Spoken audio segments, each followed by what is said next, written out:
The title of this video is Do Not Become a Defense Coach. I repeat, do not become a defense coach. If you want a job where from Monday to Friday you work your 8 hours, and then after work you go home, you make a steak and chips, you have a glass of wine, and you put on the Queen's Gambit and enjoy your Netflix, then being a defense coach is not for you. If you enjoy your weekends and you can't wait for Friday to come, and at 5:30 you're out the office, you're bolting, you've got your weekend plan, and you're just going to forget work ever existed, then being a defense coach is not for you. So why am I getting into that? I'm getting into that because I get a lot of DMs in the week, probably 20 a week, on what is it like to be a defense coach at Premiership or Super Rugby level or Six Nations level, international level. What does it take? What does it entail? Now I'm going to tell you, it's not what you think it entails, because getting on a bus and arriving at a game where you get off and everyone's got their headphones and the camera's in your face and it's game time and there's a preview on TV of your game, that's the easy part. Getting onto the bus, enjoying some quiet time on the bus before you play, that's the easy time for the coaches and for the players. But the amount of prep that goes into that game is inordinate. It's monstrous. It's a grind. Every day is like a Monday till the game day. So, Mondays are super focused. You get a lot of stuff done. You feel really studious from like Monday, Tuesday in a general job. Well, being a defense coach or being a coach in general at the highest level is about a grind. It's an inordinate amount of work. It's about managing your workload so all the cogs in the wheel tick nicely and smoothly, and you deliver a product that you can be proud of on a Saturday, because there's no hiding. Whether you like it or not, millions of people around the world are going to watch the game and say, holy crap, this guy's defense leagues tries, or they stand up and they man up, or they woman up, or whatever you want to call it, and their ability to stop tries and bring pride to the team is there.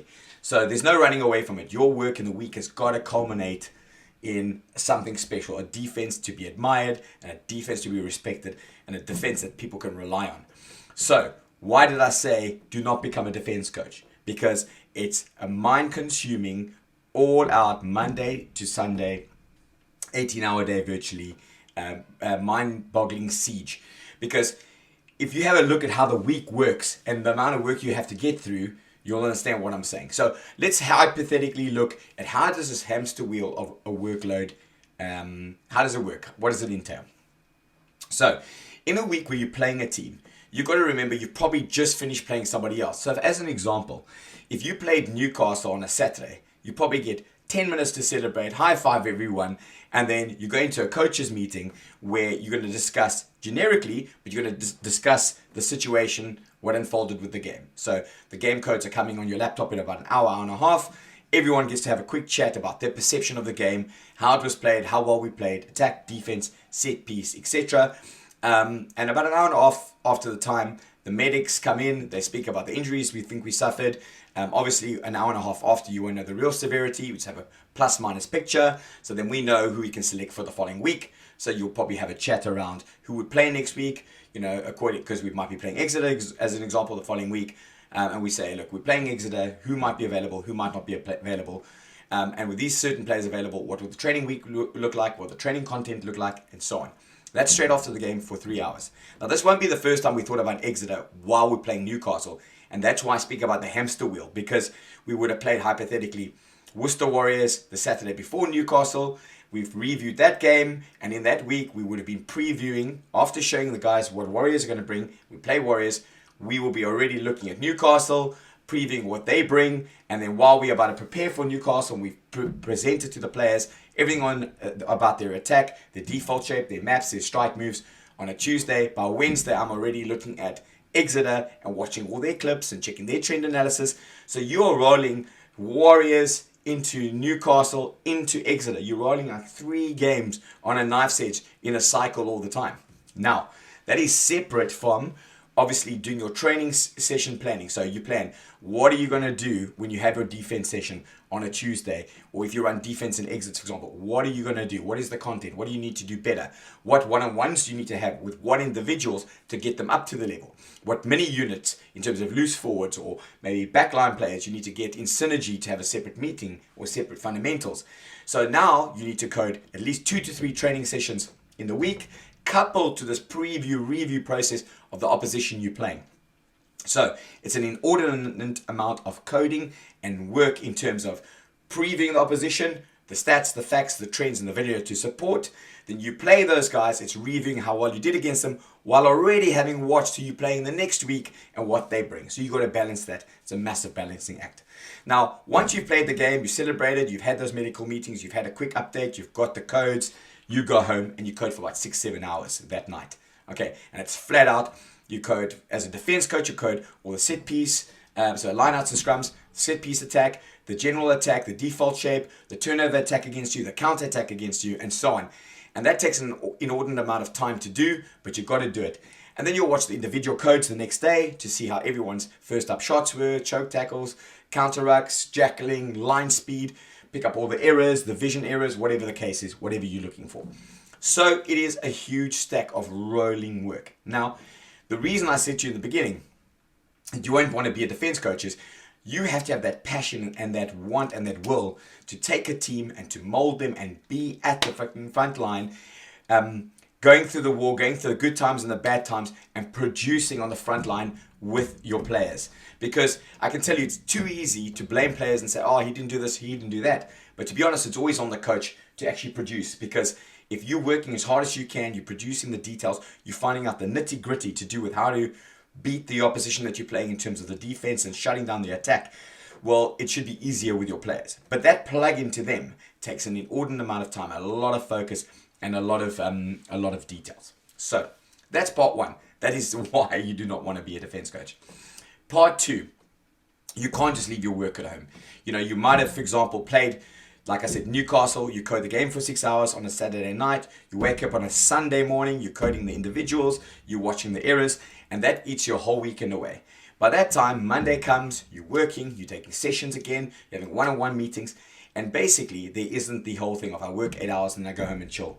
On the Monday night, you'll be going home 7:30, plus minus, or 7 o'clock at minimum, I get home, and then I'm going back, watching the training of the day, catching up on emails, scheduling things for the next day with one-on-one with players. And Tuesday, you probably got your biggest presentation on the preview of the guys that you're playing that particular week.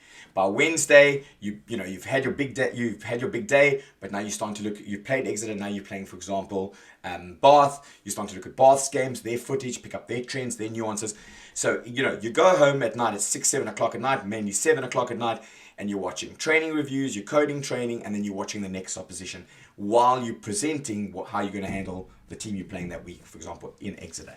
So, you blink an eyeball, it's captain's run, and you're previewing the team for the next week. You blink an eyeball, the game's played, and you're recoding straight after the game for hours and hours and hours.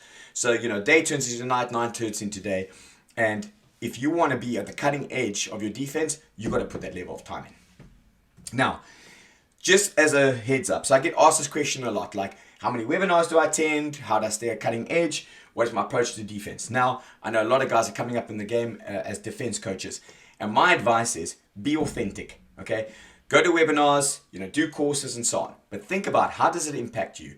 How can you use the information to make yourself better, but not to be a parrot who regurgitates that information? For me, I live on one premise for defense, is that I want my defense to be what the attack measures themselves against weekly.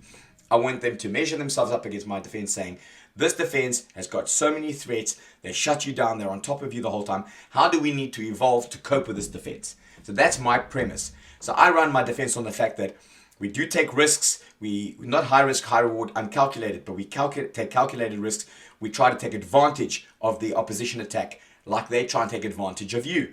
So opposition attack always says, oh, do they underfold? We'll go back to the, to the open side. If they overfold, we'll go back to the short side. If they've got big spacings, we'll play back into the inside. Now, I like to do that with my defense. I like to say, do they use too many passes? Do they just stand and deliver, or do they go to the line? If they go to the line too much, maybe you just take away their time, or they stand and deliver, we can fly on the outside, or they carry tight. So, if they're in the tight corridors, it's easier to make bigger shots on them. All these things, or they go back to short sides all the time. So, how do we handle them? But how can we find an opportunity to punish them on the short side? Don't give them the easy meters on the short side. So, for me as a defense coach, I want to look for opportunities to punish the attack, not handle them. That is the key thing. Let them evolve. And when they evolve and come up with something new to beat you, you have to evolve again. But you want to be that catalyst that makes attack think, how are we going to get around this defense? It's crazy. They're lunatics. They shut the channels. They fly into you and so on. Now, the last quick thing in terms of being a defense coach, physicality, intensity, work rate, and so on are all part of it. So you need multiple facets to run a great defense.